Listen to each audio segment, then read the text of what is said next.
So I think sometimes in modelling, so certainly if you're doing videos like I do and perhaps trying to do a bit of give a bit of sort of instruction or a bit of advice here and there, it's worth showing you a few where they have not quite turned out as desired, but you know, certainly been a learning process, not something that's ended up in the bin. And this is one of those. This is the Airfix P51D Mustang. It is their newer tool version, the 172nd one. This is the F version, I believe. It's the boxing with the Korean War, and this also comes in the box as well. This is the Dominican Republic Mustang. This is option B, and that's the option I chose. And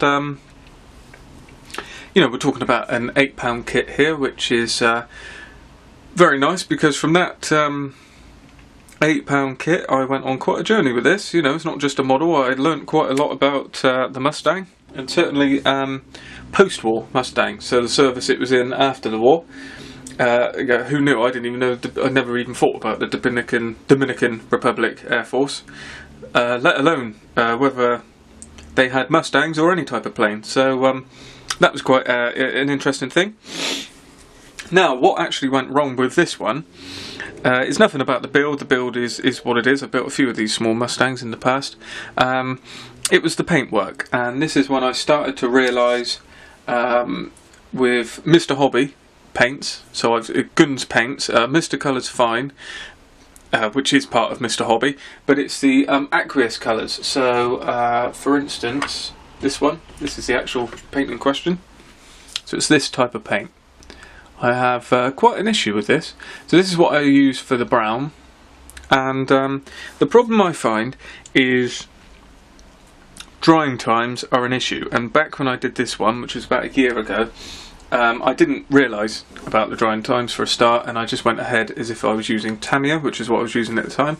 That is what the green is. It's a sort of mix of I think it's field grey XF65 with a touch of something else in it, something like that. And then I've done light grey underneath there as well. So that's just XF19, I believe. Yeah, so Mr. Hobby colour, this sandy brown, this is ROM 79. It takes a long time to cure, basically, and in that time I painted over the green, and then I also used clear coat over it and started decaling, and I've got quite a lot of cracking, which is a bit like a spider webbing type thing, which you see in modelling posts here and there, where it's gone a little bit awry, and all that is the paint didn't dry underneath. So this didn't dry. I put the clear coat over the top, which did dry, and in that process, while the guns is underneath still moving, it's cracked the top surface, which is then taken the wash, and the wash has gone into the cracks and all the rest of it. So not a problem really. You know, so to standoff scale, you can probably struggle to see any of that from here, but when I do the pictures in a minute, I'm sure it will show up. But nevertheless, I pushed through with it. This went to Telford in 2016 with my local club, so you know, it's had a little bit of a run out, as it were. It's been around the shows here and there, so not a bad thing. I also used an oil wash, which is a bit heavy. This is before I realised about some chalk washes and that sort of thing, and I struggled to get it off here a little bit, so there's a bit too much there for my liking, but that's not too much of a problem. I tried to blue the canopy as well by using I think it was the Tamiya clear gloss colours. I'm not sure it was very successful, to be honest, but there you go. I attempted it anyway, and I did add a bit of detail into the cockpit, and none of which you can see now, but you know, it was nice to add it. So the inspiration for this came from obviously seeing I like the more obscure options, and after seeing about the Dominican Republic one, I found that this book is highly recommended if you're looking at anything for these types of Mustangs. So this is A Living Legend, Mustang A Living Legend by Michael O'Leary, as you can quite plainly see there, and as luck would have it, the exact aircraft in question is on the first page. That is even the actual number. There was a few of these Mustangs, and this is 1916, and that is what the decals on the tail of my Mustang are, and that's what comes in the kit boxing for the Airfix kit. So as you can see, I think I might revisit this one at some point because it's such an interesting aircraft. It's had the panels removed here and replaced, so you can see that the camouflage sort of runs on quite normally, and then it hits this panel and it's completely different. So that's a nice option. It's a different green and a different brown. As you can see in the background here, this one does have continuation running through, so you can see it's quite different. It's got this strange sort of sky blue, which I tried to mix up, which is nice for the underside there. A really sort of crazy camo pattern, as you can see. I mean, I don't know what's going on there, really. And here you might be able to see the tinted canopy as well. It's been blued, so that's what I was trying to replicate.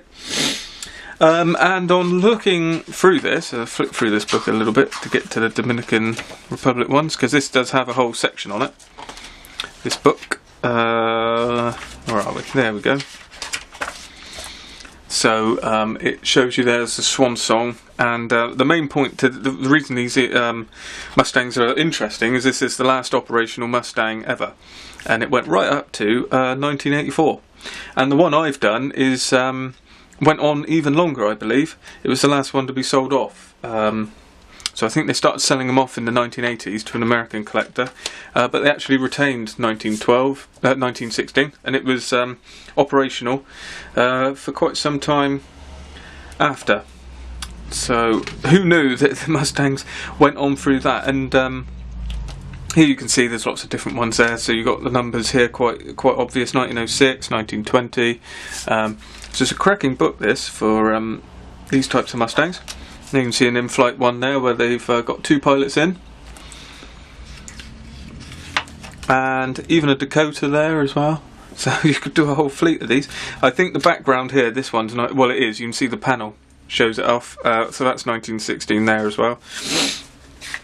So as you can see, just something a little bit different. And then they start running on into this is a different type of Mustang, I believe.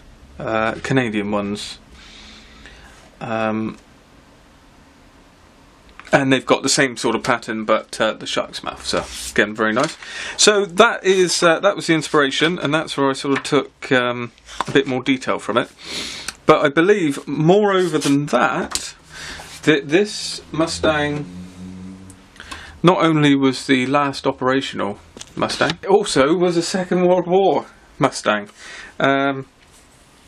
I will find the name and I will put it up the screen now as I'm talking of what it was in the war. I believe it even it did shoot down a plane. I'm not going to say it shot down a 262, but it was something like that. It had an operational history, and it did have a few kills in the war, and then it was sold off to, I think, the Swiss Air Force, and then it was sold to the Dominican Republic Air Force, and then it even eluded the big sell-off from there and stayed with the Dominican Air Force until it was sold off in the late 80s, I believe. And I've depicted this as the one in service in 1984. So I'll show you some pictures now, and yeah, cracking little kit, nice little build, a lot of interest taken from it, and something a little bit different, and no reason to finish off a kit, even if you do have a few problems, like I'm about to show you. The paintwork is not the greatest, but for the history and enjoyment of understanding about the subject, it was well worth it. So I hope you enjoy.